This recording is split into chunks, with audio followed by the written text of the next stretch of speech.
All right, now Stephen wishes to acknowledge Pat Lynch for his work in helping Austin through some flood challenges. Stephen. Yes. So before we introduce Pat, I want to talk a little bit about how we got to this point today. And often we don't take time to reflect back on the things that have been done to improve our community because we are always looking forward onto the next project and onto the next big thing. So I wanted to take this opportunity to look back at our community's flood mitigation efforts and the positive impacts that have occurred with the assistance of many partners, one of which being Pat Lynch from the DNR. We have been working with Pat to secure funding through the DNR's flood hazard mitigation program since the mid-2000s. So it really coincides with when our local option sales tax came into play. Pat is planning to retire on February 2nd of 2024. So this is likely the last grant approved by the council with Pat's assistance. And we wanted to take this opportunity to look back on all the accomplishments we have made with this great funding partnership. Others here to mark this milestone are John Erickson, our former city engineer, Brad Wozniak, he was our lead engineer with SEH on the North Main Flood Mitigation Project. Cody Fox is here representing the Moore County SWCD. They also are the administrator for the Cedar River Watershed District, so they play a key role. Things that they have done is they have also, along with the city, the Cedar River Watershed District has also worked with Pat on funding for water impoundments upstream of the city of Austin, with a goal to reduce flows coming into Austin by 20%. I could go on and on with city staff like Tom Dankert handling finances and our lost account, to our street and sewer departments for their ongoing maintenance of these facilities. But with that said, it really takes a team to do a big project like this. But it all starts with funding, and that's where Pat has excelled for our community. So just running through to give a little history over the last 15 plus years since the mid-2000s. We've acquired 60 scattered site acquisitions. We've completed the North Main Flood Mitigation Project, the Turtle Creek Flood Mitigation Project, and as I said, with this grant that was approved tonight, that'll set us up for construction of the wastewater treatment plant levee system. All of that work been completed in the last 15 to 17 years. When we look at all of those different projects, we had them all itemized out, and we looked at funding sources. How are we going to do all of this work? And that's where the DNR and the flood hazard mitigation program played a big role. You can see that our overall project, we have many of these projects are completed there on the far right. Our next big one, again, the treatment plant, which is going to be ongoing. Total project cost for all of this work is over $47 million. And over 17 million of that came from the DNR with help from Pat Lynch and their flood hazard mitigation program. Remembering back what started all of this in the last 15 to 16 years is our flood of record that occurred in 2004. Sometimes I remember it like it was yesterday. There's probably others here in the room that remember it just the same. And there's also new people to our community that don't realize the flooding that occurred. Next year, it'll be a 20-year anniversary. Sometimes crazy to think, but it's important that we remember these things so everyone, whether new or old to our community, recognizes the flood impact, where our money is going, and the improvements that we are doing to make our community more resilient. Here's our North Main Flood Control Project. You can see in the lower right-hand corner, that was the morning after the floodwaters had crested, and you can see the impact of businesses. The old YMCA, I believe that was the old Arc of Moore County, located there in the center. North Main Street, right in the center of that, all of that flooded, and the impacts not only to those local businesses, impacts to our infrastructure, impacts to just people's lives being able to get to and from work, and closures of that, and how now today we drive down North Main Street, and our goal with these projects is that people don't even remember what it used to look like. That's a positive for us when we make such a great improvement, that it's something people enjoy, they appreciate, and they don't even remember what it used to look like. I'm sure if you were impacted, lived there, worked there, you remember, but our goal is to try to make an improvement. So we did a road raise here in a 2-foot flood wall with an invisible wall section, and it's turned out to be a really marquee portion of our project. This is looking north from the pool. Down there in the lower left-hand corner, you can see just how impactful the floodwaters were and how everything looks today with our project complete. Also included was site acquisition. That was a very important part of this as well. If you all remember Jim's Super Value on the east side, I think water was up 3 or 4 feet on the front windows of that building. It was a successful project where we were able to acquire the business, relocate them up to higher ground, keep that business in town, and create a viable business going forward, and also transform that property into open space, property that is not negatively impacted during a flood, and again, just making our community more resilient. Here's a photo down along Turtle Creek. That's Mayor Bonney crouched down in the lower right-hand corner, looking at the impacts of the Turtle Creek flood back in 2004, and how this wall of this home was washed in. You can see Turtle Creek in the background. I imagine this is very soon after the flood. The river has already, Turtle Creek has already gone back into its banks, but you can see the devastation that it left behind, the impact to that property owner, and how that took months for them to fix and deal with all of those issues that come from a flood. And now today, the larger picture showing the flood berm there behind, protecting this home from future flood impacts. And sometimes those are just the small details that we don't think about, or we don't go back to look at, is those personal impacts to property owners, and how it, I imagine that person, I can assume that every time it rained after that, they were wondering what's gonna happen, how high is the river gonna be? They were probably calling Mr. Erickson wondering how high the water level was gonna get, until they had a comfort level with things. But there's just a psychological impact that goes along with flooding that it's hard to put a dollar figure on. I mentioned the Soil and Water Conservation District and their work with the Cedar River Watershed District. They have a CIP plan to create impoundments or water storage areas upstream of Austin to hold water during a rain event and then slowly discharge it, all trying to reduce that peak water elevation coming through Austin. They've been very successful with their program. In the bylaws of the Cedar River Watershed District, there was a goal, among other things, there was a goal to reduce flooding into Austin by 20%. And I believe that with these impoundments and their CIP plan, they're getting very close to that. This as well had funding support from Pat Lynch and the Flood Hazard Mitigation Program. So here, just a quote, something coined by, again, John Erickson, our former city engineer, that by spending time and energy toward flood mitigation today, we can lessen the cost of disaster to our community tomorrow.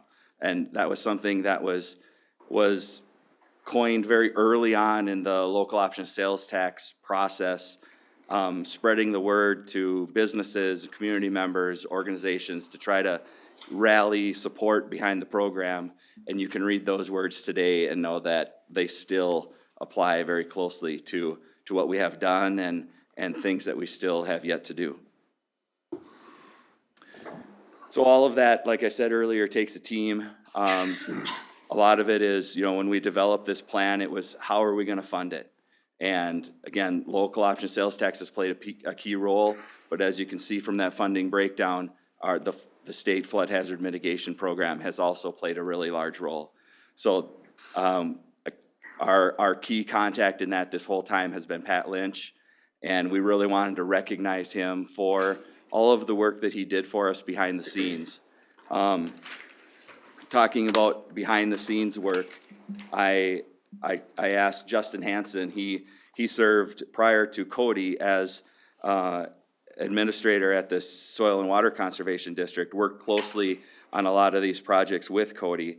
And Justin wasn't able to make it tonight, but he said, Justin took a new job with Bowser up at the state. And his comment was, now that I'm with the state and working with the statewide grant program, it's clear that Pat did a lot of work behind the scenes on my behalf. He made grant administration easy, and I always wondered how he did that. He made it happen. It was harder for him, and it meant more work. I'm positive that the city of Austin benefited from the same experience. Please share my regards with the council. So I mentioned some other folks that are here tonight. Before we invite Pat up, I'd ask if any of them want to speak at all, give their experience. Otherwise, we will turn it over to you, Mayor and Pat. John Erickson, I think, wanted to say a few words. I've got something here. Oh, boy. So, as I'm cleaning out my basement, I don't know how many people remember this. I might give it to Steven. Hopefully he won't throw it away. That was the campaign motto in after 2004, so it was in 2007. Tons of local support. Jeff Baker, important, Chamber of Commerce, got behind this, and you think back, and people are voting for a tax, and it was delivered. $47 million spent on this program, and it was successful. So everyone was really great stewards of this project. Pat, thank you. It was wonderful to work with Pat all those years. I think back, and I think, tonight's grant, $4 million. 2004, the flood. I sent Steven out to the treatment plant to protect the treatment plant in 2004.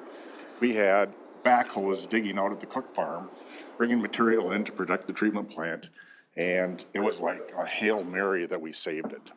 And today, we're getting a grant to do it right, so what is it, 2023 and 2004? 19 years later, it fortunately hasn't flooded. It was saved in 2004, and now we're doing it right. How appropriate is that? And so, wonderful thing. So with that, Pat, thank you. You were wonderful to work with. Congratulations. Thank you, sir. Congratulations, Austin, for doing it right and for delivering on what we said we'd do in 2004. Thank you, John. And Steve, an excellent presentation. We do need to be reminded of where we came from, but that is a super impactful presentation. Cody, you'd like to say a few words. Yeah, Cody Fox of the Cedar River Watershed, and kind of like Pat, I'm not one for getting up in front of people and doing the recognition, but Pat probably wouldn't be a guy to stand up here, but he's done an excellent job working with us and for us on our behalf. And like Justin said, there's a lot of stuff behind the scenes. And when we came in, we felt a little bit of pressure because, we hadn't done any of this flood work. I mean, the city had done their stuff. The flood kind of embankment stuff was new for this whole area of Minnesota. And Pat was, he was just great to work with all along the way. And little did I know when Steven said some of the people weren't from around the area. I wasn't. I've lived in southern Minnesota my whole life, but actually interviewed down here in 2010. I drove through floods from Brookings all the way to Austin. Little did I know, like 7 years later, I'd be working in the flooding projects, which it's pretty cool because I remember looking and weaving lanes, 13 years ago or 14 years ago, whatever it was. But just very neat, and I've had just a great amount of pleasure working with Pat, and he's just been fantastic to work with. We wouldn't be anywhere where we are today without his work and his trust, honestly. And I guess the one thing I can say is our success from probably the city, I don't want to speak on your behalf, but also the Cedar River Watershed's behalf, our success is really his success because he was a big part of that. There's many people that come about for all these things, and we just appreciate his patience and work with us over the years. And we're hoping that even as he steps away, we continue to move forward. And probably part of that is because of the relationship built with him. So appreciate it, Pat. Thank you, Cody. Anybody else like to speak? All right. I want to read the certification of appreciation for Pat Lynch. The City of Austin would like to recognize Pat Lynch, Minnesota DNR floodplain hydrologist and flood hazard mitigation grant program manager, for for his outstanding assistance and support to the City of Austin's flood mitigation program. Pat, thank you, and after your words, we do have a key. I'd like to present you with the key to the city too as well. Well, thank you, Mr. Mayor and Council. Very humbling. You guys did all the heavy lifting. Honestly, I was just the funding guy. It took a lot of planning, a lot of hard work, local commitment, like you said, the lost tax. You guys did all the work. So when he says Pat Lynch did, I didn't give you a nickel. Everyone in this room who pays taxes contributed to the funding down here. But I'll say, I was really fortunate that when I started, one of my first stops was down here. The city had already had experience in flooding and in our programs. It's probably with maybe Ed Fick, I don't know, or somebody, my predecessor. But I learned some things about how to do my job from John. So I'm really happy to be here. You guys have done some great work. I've enjoyed working with the engineers. You hire good people and you get good work. And Brad Sharp. I mean, you guys probably know he's been at it for a while. He's older than he looks, and he's a seasoned veteran. Working with Tom and like I said, John, Stephen. There are very, very few questions I ever had about invoices over the years, and we went through a lot of invoices. They were good, and we use Austin as a model. I want to thank Stephen right here and now for participating in one of our DNR local government unit forums about a week or two ago. We get about 100 LGUs from all over the state, and Stephen was kind enough to present and be able to show the rest of the state what Austin's done and how they've done it. So it's been fun. I started, I'm talking to John tonight, I started about 6 months after the lost tax was approved by your citizens. So really happy to see the work done.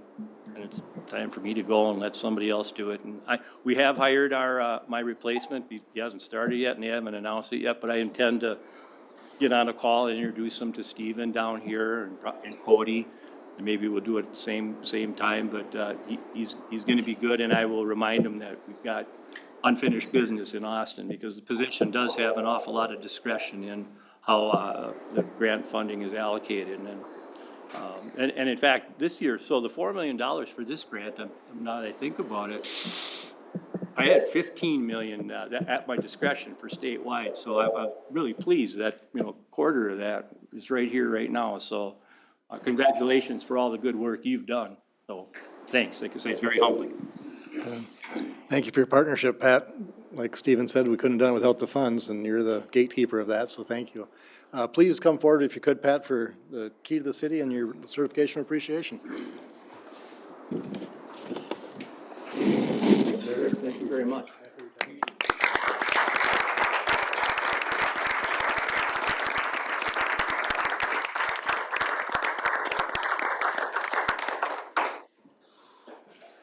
Thank you again for that presentation, Stephen. That was awesome.